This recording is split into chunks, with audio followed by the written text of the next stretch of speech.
ನಮಸ್ಕಾರ.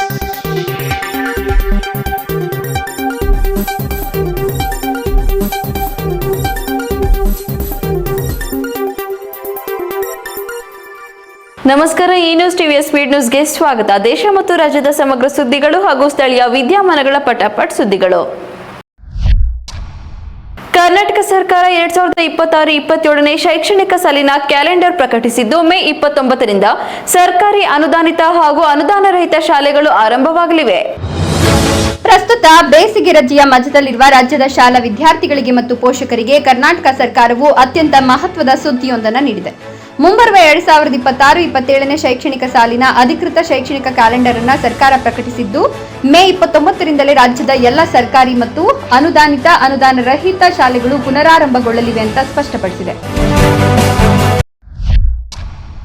ಮಂಡ್ಯ ಜಿಲ್ಲೆಯ ಮಳವಳ್ಳಿ ತಾಲೂಕಿನ ನೆಟ್ಕಲ್ ಗ್ರಾಮದಲ್ಲಿ ಜಿಂಕೆಯನ್ನು ನುಂಗಿದ್ದ 10 ಅಡಿ ಉದ್ದದ ಬೃಹತ್ ಹೆಬ್ಬಾವನ್ನ ಅರಣ್ಯ ಇಲಾಖೆ ಸುರಕ್ಷಿತವಾಗಿ ಸೆರೆ ಹಿಡಿದು ಕಾಡಿಗೆ ಬಿಟ್ಟಿದೆ. ಮಂಡ್ಯ ಜಿಲ್ಲೆಯ ಮಳವಳ್ಳಿ ತಾಲೂಕಿನ ನೆಟ್ಕಲ್ ಗ್ರಾಮದ ಬೆಂಗಳೂರು ಜಲಮಂಡಲಿಯ ನೀರು ಸರಬರಾಜು ಮಾಡುವ ಪೈಪ್ಲೈನ್ ಬಳಿ ಬೃಹತ್ ಗಾತ್ರದ ಹೆಬ್ಬಾವೊಂದು ಪತ್ತೆಯಾಗಿದೆ. ಸುಮಾರು 10 ಅಡಿ ಉದ್ದ ಹಾಗೂ 30 ಕೆಜಿಗೂ ಹೆಚ್ಚು ತೂಕವಿದ್ದ ಹೆಬ್ಬಾವು ಜಿಂಕೆಯೊಂದನ್ನು ಸಂಪೂರ್ಣವಾಗಿ ನುಂಗಿ ಮುಂದೆ ಹೋಗಲಾರದೆ ಒಂದೇ ಕಡೆ ಮಲಗಿತ್ತು. ಇದನ್ನು ಗಮನಿಸಿದ ಸ್ಥಳೀಯರು ತಕ್ಷಣವೇ ಅರಣ್ಯ ಇಲಾಖೆಗೆ ಮಾಹಿತಿ ನೀಡಿದ್ದಾರೆ. ಸ್ಥಳಕ್ಕೆ ಧಾವಿಸಿದ ಉರುಗ ತಜ್ಞರು ಹೆಬ್ಬಾವನ್ನ ಸುರಕ್ಷಿತವಾಗಿ ಸೆರೆ ಹಿಡಿದು ಮುತ್ತತ್ತಿ ಅರಣ್ಯ ಪ್ರದೇಶಕ್ಕೆ ಕೊಂಡೊಯ್ದು ಮುಕ್ತವಾಗಿ ಬಿಟ್ಟಿದ್ದಾರೆ. ಅಹಮದಾಬಾದ್ನ ಬ್ಯಾಂಕ್ ಆಫ್ ಬರೋಡಾದ ಕರೆನ್ಸಿ ಚೆಸ್ಟ್ನಲ್ಲಿ 8.70 ಕೋಟಿ ರು ಹಣ ದೋಚಿದ ಪ್ರಕರಣದಲ್ಲಿ ಬ್ಯಾಂಕ್ನ ಜಾಯಿಂಟ್ ಕಸ್ಟೋಡಿಯನ್ ಸಿಸಿಟಿವಿ ಆಧಾರದಲ್ಲಿ ಸಿಕ್ಕಿಬಿದ್ದಿದ್ದಾನೆ. ವ್ಯಕ್ತಿಯೊಬ್ಬ ತಾನು ಕೆಲಸ ಮಾಡುತ್ತಿದ್ದ ಬ್ಯಾಂಕ್ ಆಫ್ ಬರೋಡಾ ಬ್ಯಾಂಕಿನಲ್ಲಿ ದರೋಡೆ ಮಾಡಿ ಸಿಕ್ಕಿಬಿದ್ದಿದ್ದಾನೆ. ಅಹಮದಾಬಾದಿನ ಬ್ಯಾಂಕ್ ಆಫ್ ಬರೋಡಾದಲ್ಲಿ ದರೋಡೆಕೋರರ ಗ್ಯಾಂಗ್ ಒಂದು 8.70 ಕೋಟಿ ರೂಪಾಯಿ ದರೋಡೆ ಮಾಡಿದೆ. ಗಾಂಧಿ ರಸ್ತೆಯಲ್ಲಿರುವ ಬ್ಯಾಂಕ್ ಆಫ್ ಬರೋಡಾದ RBI ಕರೆನ್ಸಿ ಚೆಸ್ಟ್ನಿಂದ ಬರೋಬ್ಬರಿ 8.70 ಕೋಟಿ ರೂಪಾಯಿ ಹಣವನ್ನು ಅತ್ಯಂತ ಚಾಣಾಕ್ಷತನದಿಂದ ಕದ್ದು ಯಾರಿಗೂ ಅನುಮಾನ ಬಾರದಂತೆ 3 ತಿಂಗಳ ಕಾಲ ಅದೇ ಬ್ಯಾಂಕ್ನಲ್ಲಿ ಕೆಲಸ ಮಾಡುತ್ತಿದ್ದ ಜಾಯಿಂಟ್ ಕಸ್ಟೋಡಿಯನ್ ಕೊನೆಗೂ ಸಿಸಿಟಿವಿ ಕ್ಯಾಮೆರಾದಿಂದ ಪೊಲೀಸರ ಬಲೆಗೆ ಬಿದ್ದಿದ್ದಾನೆ. ಬೆಂಗಳೂರಿನಲ್ಲಿ ವೃದ್ಧೆಯನ್ನ ಡಿಜಿಟಲ್ ಅರೆಸ್ಟ್ ಮಾಡಿ 24 ಕೋಟಿ ರು ವಂಚಿಸಿದ್ದ ಗ್ಯಾಂಗ್ ಅನ್ನ 6 ಆರೋಪಿಗಳನ್ನ ಸೈಬರ್ ಕಮಾಂಡ್ ಪೊಲೀಸರು ಬಂಧಿಸಿದ್ದಾರೆ. ನಿನ್ನೆ ಬೆಂಗಳೂರು ನಗರದಲ್ಲಿ ಕರ್ನಾಟಕದ ಅತಿದೊಡ್ಡ ಡಿಜಿಟಲ್ ಅರೆಸ್ಟ್ ಪ್ರಕರಣವೊಂದು ಬೆಳಕಿಗೆ ಬಂದಿತ್ತು. ವೃದ್ಧೆಯನ್ನ ಡಿಜಿಟಲ್ ಅರೆಸ್ಟ್ ಮಾಡಿ ಬರೋಬ್ಬರಿ 24 ಕೋಟಿ ರೂಪಾಯಿ ವಂಚಿಸಿದ್ದ ಖದೀಮರನ್ನ ಹೆಡೆಮುರಿ ಕಟ್ಟುವಲ್ಲಿ ಸೈಬರ್ ಕಮಾಂಡ್ ಪೊಲೀಸರು ಯಶಸ್ವಿಯಾಗಿದ್ದಾರೆ. ಒಟ್ಟು 6 ಆರೋಪಿಗಳನ್ನು ಬಂಧಿಸಿದ್ದಾರೆ. ವಿಚಾರಣೆ ವೇಳೆ ಆರೋಪಿಗಳ ಹಿನ್ನೆಲೆ ಕಂಡು ಪೊಲೀಸರೇ ಶಾಕ್ ಆಗಿದ್ದಾರೆ. ಕರ್ನಾಟಕದಲ್ಲೂ ತನ್ನ ಗ್ಯಾಂಗ್ ಅನ್ನ ವಿಸ್ತರಿಸಿಕೊಂಡಿದ್ದ ಆರೋಪಿಗಳು ರಾಜ್ಯದಲ್ಲಿ ಹುಡುಗರನ್ನ ಇಟ್ಕೊಂಡು ಮಾಹಿತಿ ಪಡೆದಿದ್ರು ಎಂಬ ಮಾಹಿತಿ ಬಯಲಾಗಿದೆ. ಜಾಗತಿಕ ತೈಲ ಬಿಕ್ಕಟ್ಟಿನ ನಡುವೆಯೂ ಭಾರತದಲ್ಲಿ ಪೆಟ್ರೋಲ್ ಡೀಸೆಲ್ ಬೆಲೆ ಏರಿಕೆಯನ್ನು ನಿಯಂತ್ರಣದಲ್ಲೇ ಇಡಲಾಗಿದೆ ಎಂದು ಕೇಂದ್ರ ಸರ್ಕಾರ ಅಂಕಿಅಂಶ ಸಮೇತ ಸಮರ್ಥನೆ ನೀಡಿದೆ. ಸರ್ಕಾರ ಪೆಟ್ರೋಲ್ ಮತ್ತು ಡೀಸೆಲ್ ಬೆಲೆ ಏರಿಕೆ ಮಾಡಿರುವ ಕ್ರಮಕ್ಕೆ ಬಹಳಷ್ಟು ವಿರೋಧಗಳು ವ್ಯಕ್ತವಾಗ್ತಿವೆ. ಆದರೆ ಆ ವಿರೋಧಗಳಲ್ಲಿ ಸತ್ಯವೆಷ್ಟು ಮಿಥ್ಯವೆಷ್ಟು ಅಂಕಿಅಂಶಗಳು ಬೇರೆಯೇ ಕತೆ ಹೇಳ್ತವೆ. ಪಶ್ಚಿಮ ಏಷ್ಯಾ ಬಿಕ್ಕಟ್ಟಿನ ನಂತರ ತೈಲ ಬೆಲೆ ಏರಿಕೆಯಾದರೂ ಭಾರತದಲ್ಲಿ ತಿಂಗಳುಗಳ ಗಟ್ಟಲೆ ಪೆಟ್ರೋಲ್ ಡೀಸೆಲ್ ಬೆಲೆ ಏರಿಸದೆ ತಡೆಯಲಾಗಿತ್ತು. ಕೇಂದ್ರ ಸರ್ಕಾರ ಅಬಕಾರಿ ಸುಂಕ ಕಡಿಮೆ ಕೂಡ ಮಾಡಿತ್ತು. ತೈಲ ಕಂಪನಿಗಳು ದಿನಕ್ಕೆ ಸಾವಿರಾರು ಕೋಟಿ ರೂಪಾಯಿ ನಷ್ಟ ಕಾಣ್ತಿದ್ದಾಗ್ಯೂ ಸರ್ಕಾರ ಇತ್ತೀಚೆಗಷ್ಟೇ ಅಲ್ಪ ಹೆಚ್ಚಳಕ್ಕೆ ಅನುವು ಮಾಡಿತ್ತು.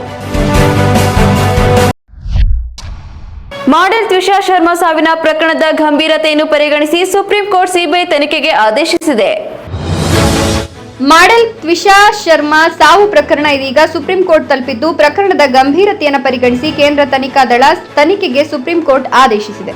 ಈ ಪ್ರಕರಣದ ತನಿಖೆಯನ್ನು ಸಿಬಿಐ ವಹಿಸಿಕೊಳ್ಳಲಿದ್ದು, ಹಿಂದೆ ಅದಕ್ಕೆ ಬೇಕಾದ ಆಡಳಿತಾತ್ಮಕ ಕ್ರಮಗಳನ್ನು ತೆಗೆದುಕೊಳ್ಳಲಾಗುವುದು ಅಂತ ಭಾರತದ ಸಾಲಿಸಿಟರ್ ಜನರಲ್ ತುಷಾರ್ ಮೆಹ್ತಾ ನ್ಯಾಯಾಲಯಕ್ಕೆ ಖಚಿತಪಡಿಸಿದ್ದಾರೆ. ಉತ್ತರ ಪ್ರದೇಶದ ಬಿಜ್ನೋರ್ನಲ್ಲಿ ಬೀದಿ ನಾಯಿಯೊಂದು 1 ಲಕ್ಷ ರು ನಗದು ಇದ್ದ ಬ್ಯಾಗ್ ಹೊತ್ತೊಯ್ದ ಘಟನೆ ಕುತೂಹಲ ಹಾಗೂ ಆತಂಕಕ್ಕೆ ಕಾರಣವಾಗಿದೆ. ಉತ್ತರ ಪ್ರದೇಶದ ಬಿಜ್ನೋರ್ನಲ್ಲಿ ಸಾರ್ವಜನಿಕರನ್ನ ಕಂಗಾಲು ಮಾಡುವಂತಹ ವಿಲಕ್ಷಣ ಮತ್ತು ನಂಬಲಾರದ ಘಟನೆಯೊಂದು ನಡೆದಿದೆ. ಎಲ್ಲಿನ ಬೀದಿ ನಾಯಿಯೊಂದು ಸಾರ್ವಜನಿಕರ ಕಣ್ಣೆದುರೇ ಬರೋಬ್ಬರಿ 1 ಲಕ್ಷ ರೂಪಾಯಿ ನಗದು ಹಣವಿದ್ದ ಬ್ಯಾಗ್ ಅನ್ನ ಹೊತ್ತೊಯ್ದಿದೆ.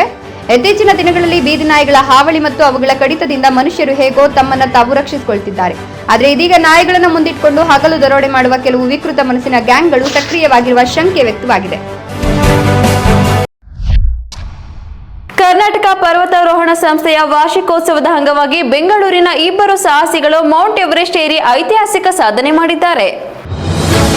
ಕರ್ನಾಟಕ ಪರ್ವತಾರೋಹಣ ಸಂಸ್ಥೆಯ 60ನೇ ವಾರ್ಷಿಕೋತ್ಸವದ ಸಂಭ್ರಮದ ಸಂದರ್ಭದಲ್ಲಿ ಬೆಂಗಳೂರಿನ 2 ಸಾಹಸಿಗಳು ಜಗತ್ತಿನ ಅತಿ ಎತ್ತರದ ಶಿಖರವಾದ ಮೌಂಟ್ ಎವರೆಸ್ಟ್ ಏರಿ ಐತಿಹಾಸಿಕ ಸಾಧನೆ ಮಾಡಿದ್ದಾರೆ. ಬೆಂಗಳೂರು ಮೂಲದ 40 ವರ್ಷದ ಉದ್ಯಮಿ ಸಂತೋಷ್ ದೇವರಾಜಪ್ಪ ಮತ್ತು 45 ವರ್ಷದ ನೇತ್ರತಜ್ಞೆ ಡಾಕ್ಟರ್ ಚಿನ್ಮಯಿ ತ್ರಿಶೂಲಮೂರ್ತಿಯವರೇ ಈ ಅಪೂರ್ವ ಸಾಧನೆ ಮಾಡಿದರು.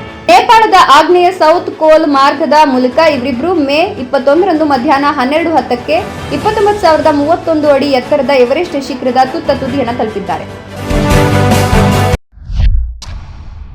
ರಾಜ್ಯ ಕಾಂಗ್ರೆಸ್ನಲ್ಲಿ ನಾಯಕತ್ವ ಬದಲಾವಣೆ ಚರ್ಚೆಗಳ ನಡುವೆಯೂ ಸಿಎಂ ಸಿದ್ದರಾಮಯ್ಯ ದೆಹಲಿಗೆ ತೆರಳಿ ಹೈಕಮಾಂಡ್ ನಾಯಕರೊಂದಿಗೆ ಮಹತ್ವದ ಮಾತುಕತೆ ನಡೆಸಲಿದ್ದಾರೆ.